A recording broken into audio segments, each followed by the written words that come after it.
Hi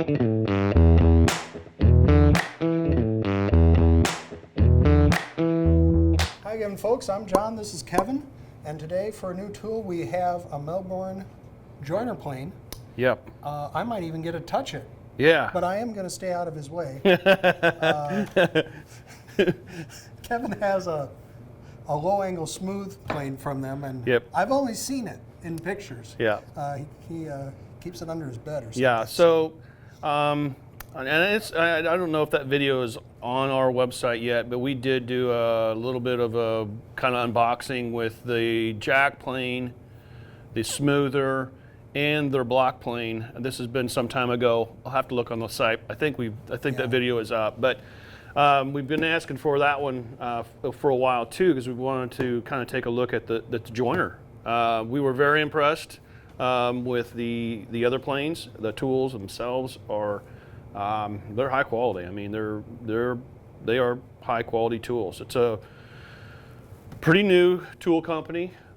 This is not something you see a lot of, you know, where you have a tool maker come into a scene and really entering into the higher end of that market. They've got a limited amount of tools at this point, but I think they're keep planning on adding more. Melbourne Tool is a company started by parent company Timbicon. They're out of Australia, Melbourne.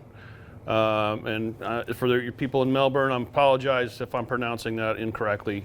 We are Americans, so we just tell us in the comments. Tell us in the comments how much we're butchering that. But we are from Des Moines. Des Moines, yeah. Yes. So.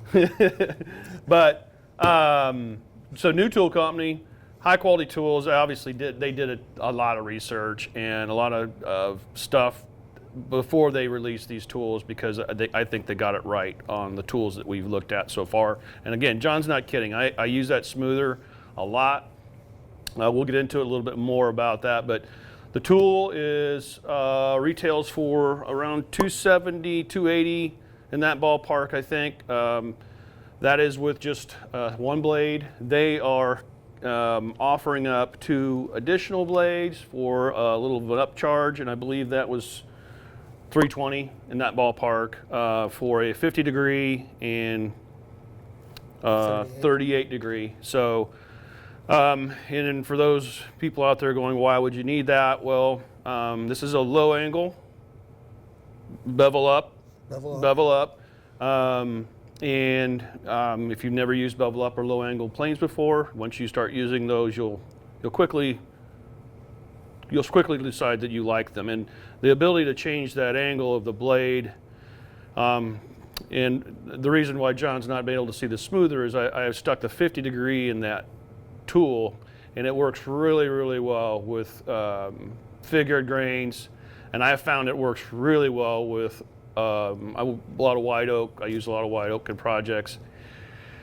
White oak is, even flat sawn white oak is sometimes hard to chase that grain. It interlocks, it goes every which direction. It's just the nature of it. Red oak does it a little bit, but white oak particularly, that 50 degree in there with that low angle, it just leaves a glass smooth finish. I mean, hardly ever tear out. It's almost a scraper at that point. It is. So you have a low center of gravity scraping plane. Yep. Yeah. You'll build up some muscles pushing that thing. So we're excited to try this and actually try it with maybe a couple of other blades. But you want to take that out? I've never seen one of these. There's proof that you have. Okay. One thing you will notice if you ever do buy a tool from these guys is that the packaging, it comes in this closed cell foam, so it's very protected. Because you could put that in a tool chest. Yeah, absolutely. So they're obviously, if you're buying this tool, which I will say, for the quality of this tool, $279 to me is a steal. So we probably should have bought a little. So this is your owner's manual. It actually has a QR code on the back that you can scan it for instructions. And any instructions you need. Yeah. Or their website again. Probably tells you a little bit of how to adjust it. So, I mean, as a lot of joiner planes, you would assume to have some features. One, right off the bat. It's got an adjustable mouth, and as we had discovered with the other tools, it basically can close down to zero, which gives you that ability to really create some tight shavings. Norris style adjuster, and if you're not familiar with that, you know, it's something you might have to get a little used to if you're not used to that type of adjuster, but yeah, tilt that up. You can kind of see that your advancement knob not only moves your blade forward and aft, but also can adjust Do the lateral adjustment. the lateral adjustment as well. 2 holes in the blade, so as you sharpen it down, you can Yep. move it forward. And this has double pitch. Oh, double pitch screws. So it's That is one thing I think we talked about before, is that the adjustment, there is not a lot of lag in that when you are adjusting that. I mean, if any, honestly, which is kind of nice. I know I own some old Stanleys. I still love them, but you might get 2 or 3 turns out of it before it says I'm going to advance or retract, and it takes very little effort to go too far. And if you own a Stanley plane, you know exactly what I'm talking about. very nicely milled. Yeah. Very nicely milled here. I don't know if you can see it. There's the walls here come in a little bit. One thing about the Norris adjuster is you're tipping it back here, and if this opening is too much, the blade just slops around. You fight it. So it doesn't have set screws to limit that movement, but it does have some blocking built into the casting to kind of minimize that. So it gives you plenty of room at the tail end to go back and forth, but it pinches down a little bit there, if that makes sense. That's nice. Yeah. The handles are a little bit different. I mean, they're a little bit different than your Western style handles. But I found them to be very comfortable, just slightly different, obviously. Yeah. Casting on this, just at first blush, you know, one of the things that John and I look at when we look at new planes too is, you know, if you look at the sidewall casting of these things, is it consistent? And this is, you know, obviously it almost looked like it was milled as opposed to cast, because it is really clean. Yep. Really clean. Yeah, and you can, you know, their logo just, you know, and I don't know what that is.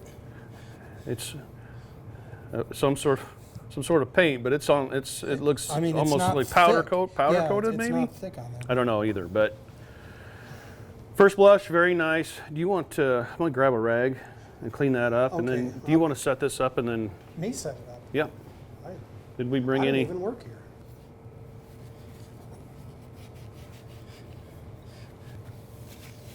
See what we're dealing with.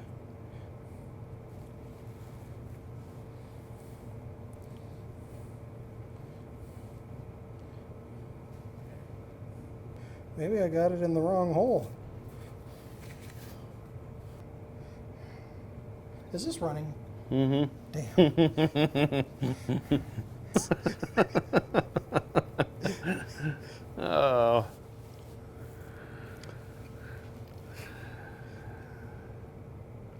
Oh, shoot. Okay, I might be a little out of parallel. Come on. Come on. Kind of open mouth, but... Take off a paper size shaving. Should we see what I don't think your board's flat. I don't think it is. Well, and this is a great example of what you're trying to do with this. So you have a long plane that's going to ride over your low spots, true up your edge, and give you a nice, straight, flat edge. Yeah. It's got some great weight.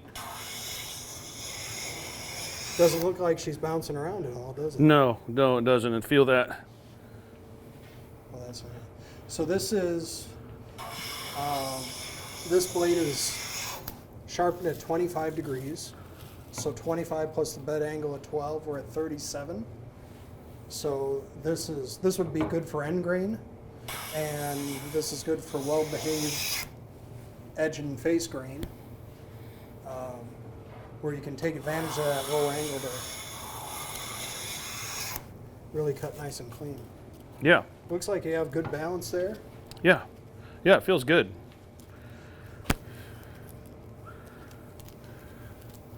Yeah, I mean, and for unless you're buying premium planes, premium I mean is, you know, those top tier, you know, planes, and we won't mention names here, but Yeah. unless you're buying those type of planes, you're not going to get the cut quality that you're getting from this plane right out of the box.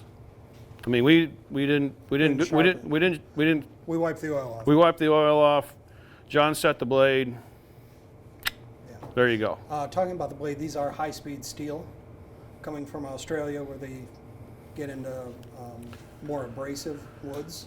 So high speed is new to us. You know, I use a lot of A2, some 01, but it's in theory, right? It's supposed to hold up a little better on.